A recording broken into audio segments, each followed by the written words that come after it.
حضرت عبداللہ بن عمر رضی اللہ تعالی عنہ روایت کرتے ہیں، حضور نبی رحمت صلی اللہ تعالی علیہ وسلم دی بارگاہ اقدس دے وچ ایک شخص حاضر ہویا اور اس نے عرض کیتی، یا رسول اللہ صلی اللہ علیہ وسلم، میں اپنے غلام، نوکر یا خادم دی ایک دن دے وچ کتنی دفعہ تقصیر یا گناہ یا غلطی نو معاف کراں؟ آقا کریم علیہ الصلاۃ والتسلیم خاموش رہے اور آپ نے کوئی جواب نہیں دیتا۔ تھوڑی دیر تو بعد اس نے پھر عرض کی تھی، یا رسول اللہ صلی اللہ علیہ وسلم، اگر میرا نوکر، میرا خادم یا میرا غلام دن دے وچ غلطی کرے تو میں دن دے وچ اس نو کتنی دفعہ معاف کراں یا کتنی غلطیاں معاف کراں؟ تو آقا کریم علیہ الصلاۃ والتسلیم نے فرمایا کہ تو اس نو ایک دن دے وچ 70 دفعہ معاف کر، یعنی ہر روز اگر وہ 70 دفعہ بھی غلطی کرے تو اس نو 70 دفعہ معاف کر دے، کیونکہ جڑا بندہ اپنے ماتحت نو معاف کردا ہے نا، اللہ تبارک و تعالیٰ بھی اس بندے نو معاف کر دیندا ہے۔ لیکن اج بہت الٹ چلدا پیا ہے کہ اگر کسی نے کوئی نوکر رکھا ہوا ہے یا کوئی غلام ہے کسی دا یا کوئی ملازم ہے تو اس نو اپنی جاگیر سمجھتا ہے، اس نو کوئی ویلیو نہیں دیتی جاندی، اس دے بالکل سٹیٹس دا خیال نہیں کیتا جاندا، اس دی عزت دا خیال نہیں کیتا جاندا۔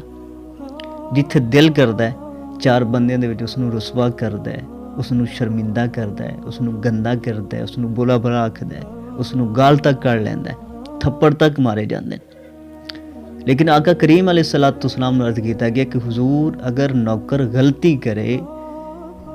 اور دن دے وچ بار بار غلطیاں کرے تو میں اس نو کتنی دفعہ معاف کراں؟ تو فرمایا کہ میاں تو اس نو 70 دفعہ معاف کر، اگر وہ 70 دفعہ بھی غلطی کرے۔ تو آقا کریم علیہ الصلوۃ والسلام دے فرمان تو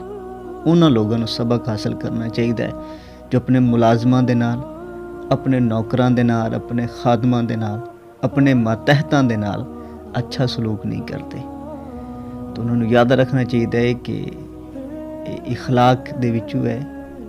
اور آقا کریم علیہ الصلوۃ والسلام دا مبارک طریقہ یہ ہے، حضور دے صحابہ دا طریقہ یہ ہے، اور حضور نے طریقہ سمجھایا یہ ہے کہ اگر خادم یا غلام غلطی کردا ہے تو اس نو معاف کر دیو۔ حضور نبی رحمت صلی اللہ تعالی علیہ وسلم دے غلام حضرت انس بن مالک رضی اللہ تعالی عنہ آپ فرماندے نے کہ میں چھوٹا جہا، میری والدہ نے مینوں حضور دی خدمت وچ چھڈا ہویا ہا، حضور دی خدمت واسطے۔ تو فرماندے نے کہ بعض اوقات آقا کریم علیہ الصلوۃ والسلام مینوں کم بھیج دے تو میں کوئی ضد کردا کہ میں نہیں جانا، آقا کریم علیہ الصلوۃ والسلام سختی نہ کر دے بلکہ حضور خود چلے جاندے۔ یا بعض اوقات حضور کوئی چیز لین واسطے بھیج دے تو میں بچے نال کھیلنا لگ پیندا، تو آقا کریم علیہ الصلوۃ والسلام مینوں تلاش کر دے، یا میں چیز لے آندی ہوندی ہے تو گھر لے آندے نہیں تو خود جا کے بازاروں وہ چیز لے آندے۔ فرماندے نے کہ کئی دفعہ ایسا ہویا کہ گھر دے وچ اگر کوئی برتن ٹوٹ جاندا، کوئی نقصان ہو جاندا تو باقی گھر والے اگر تھوڑا جہا کوئی غصے دا اظہار کر دے، ناراضگی ظاہر ہوندی تو آقا کریم علیہ الصلوۃ والسلام منع کر دیندے۔ حضور دی تعلیمات ہے کہ آپ تو ماتحتاں دے نال، اپنے تھلے والیاں دے نال، اپنے نوکراں دے نال، اپنے خادماں دے نال بھی نیک اور اچھا سلوک کرنا ہے۔ اللہ تبارک و تعالی عمل دی توفیق عطا فرمائے۔ السلام علیکم ورحمۃ اللہ وبرکاتہ۔